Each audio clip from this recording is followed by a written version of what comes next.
Assalamualaikum warahmatullahi wabarakatuh. Siswa-siswi kelas 11 Multimedia SMK Negeri 10 Kabupaten Tangerang yang saya hormati, yang mudah-mudahan dirahmati Allah Subhanahu wa taala dan semoga selalu dalam lindungan dan ridhonya Allah Subhanahu wa taala. Pada pertemuan kali ini, materi yang akan saya bahas adalah saling menasihati dalam Islam.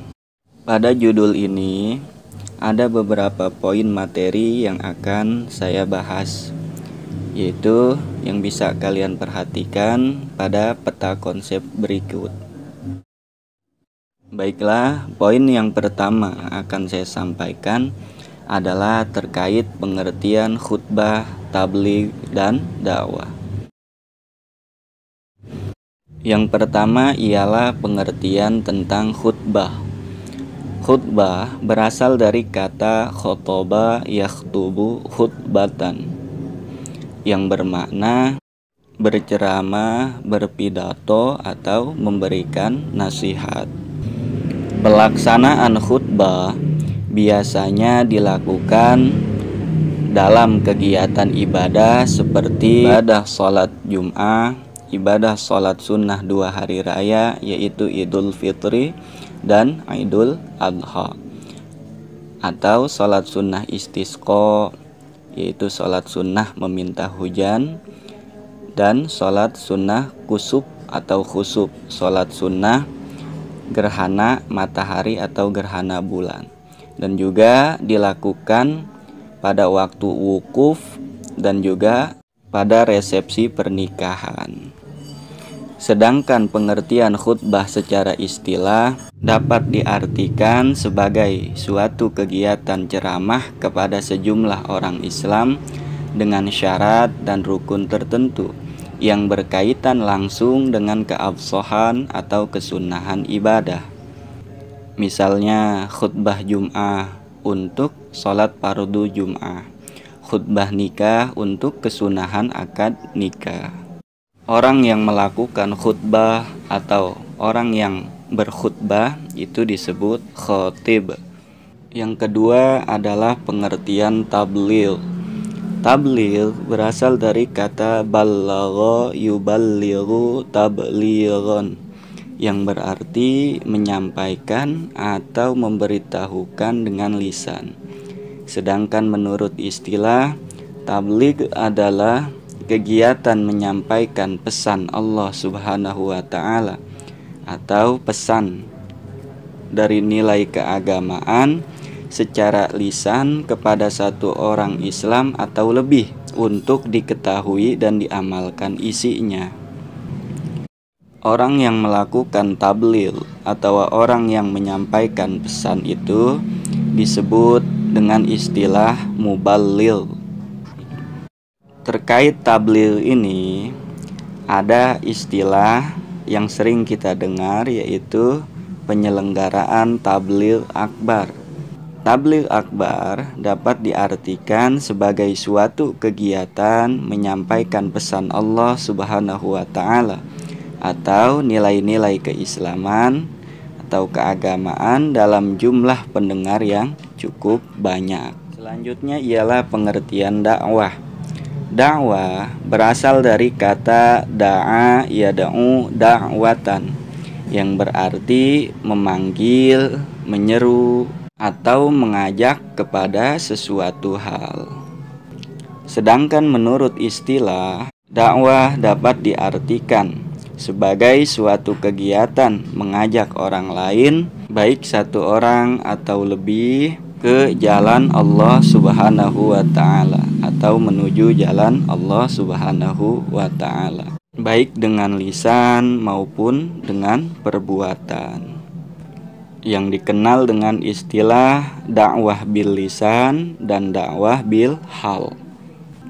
Orang yang melakukan dakwah atau orang yang berdakwah itu disebut da'i.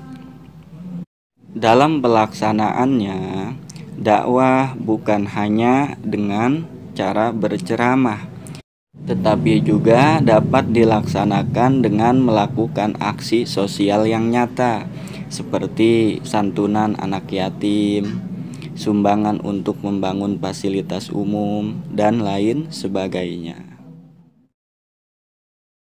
Sebagaimana telah dijelaskan sebelumnya, bahwa khutbah merupakan kegiatan yang ada di dalam kegiatan ibadah, di mana dapat menjadi keabsahan suatu ibadah ataupun kesunahan suatu ibadah.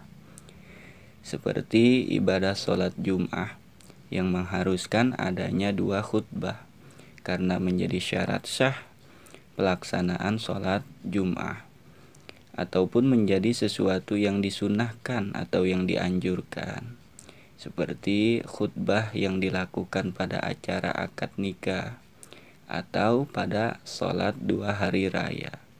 Selain itu, khutbah juga merupakan suatu kesempatan yang sangat besar untuk membimbing manusia menuju suatu kebaikan, jalan yang lurus atau keridhaan Allah Subhanahu wa Ta'ala, dan merupakan kedudukan yang agung dalam syariat Islam, sehingga sudah sepantasnya bagi seorang khatib atau bagi para pendengar khutbah menjadikan momen khutbah ini sebagai sesuatu yang dapat memupuk dan menanamkan suatu kebaikan. Oleh karena khutbah ini memiliki kedudukan yang agung dan sangat penting di dalam syariat Islam, maka ada beberapa hal yang harus diperhatikan oleh seorang khatib. Hal-hal tersebut antara lain sebagai berikut.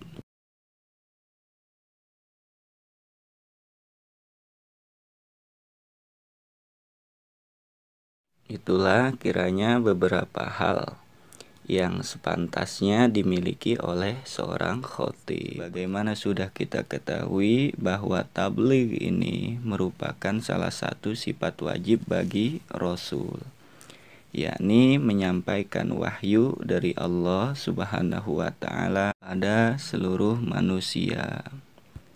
Semasa Nabi Muhammad SAW masih hidup, seluruh waktunya itu dikerahkan dan dihabiskan untuk menyampaikan wahyu kepada umatnya.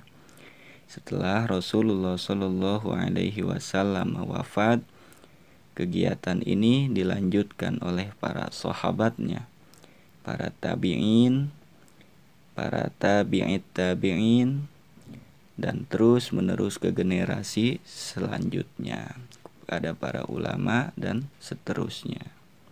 Artinya kita sebagai umat Islam, baik muslimin maupun muslimat, memiliki tanggung jawab ataupun tugas untuk meneruskan kegiatan bertabligh atau menyampaikan pesan-pesan kebaikan keagamaan.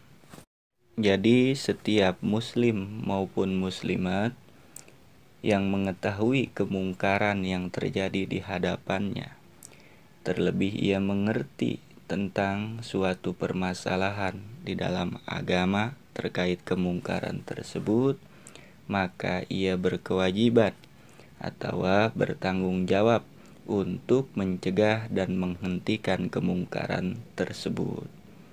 Baik mencegahnya dengan jalan atau dengan cara menggunakan tangannya atau kekuasaannya, mulutnya atau nasihatnya, ataupun dengan hatinya, seraya hatinya itu menolak atau ingkar terhadap kemungkaran tersebut. Hal ini sebagaimana hadis Rasulullah SAW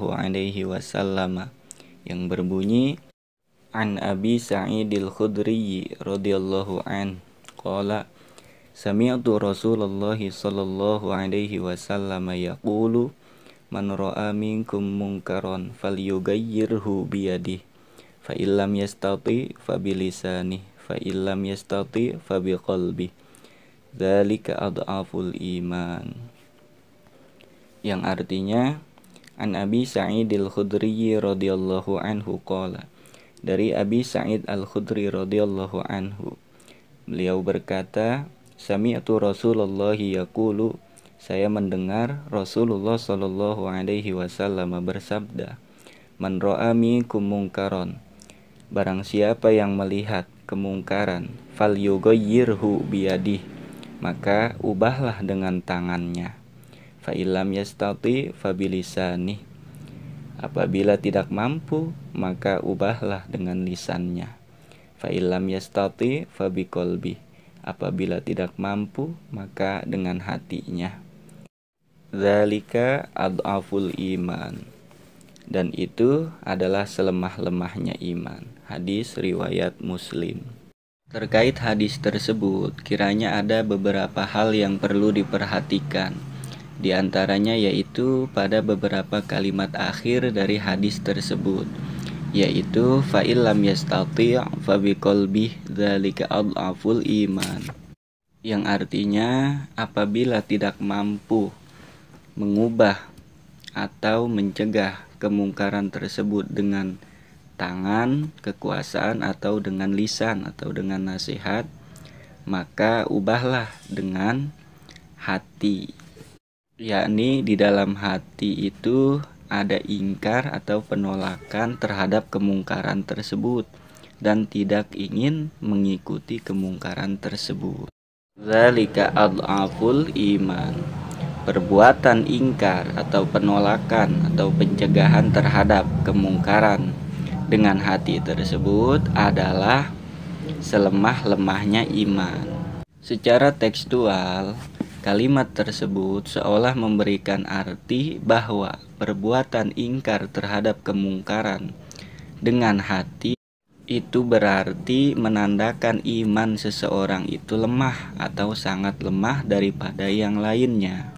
Akan tetapi maknanya tidaklah demikian, karena makna yang dimaksud adalah hanya soal tingkatan di dalam menolak kemungkaran, di mana di dalam soal nahi mungkar atau mencegah suatu perbuatan yang mungkar yang dilakukan dengan cara amal atau action, tingkatan dari buah keimanan seseorang itu memanglah lebih tinggi atau lebih utama ketimbang hanya diam, menolak atau mencegah kemungkaran tersebut dengan hati.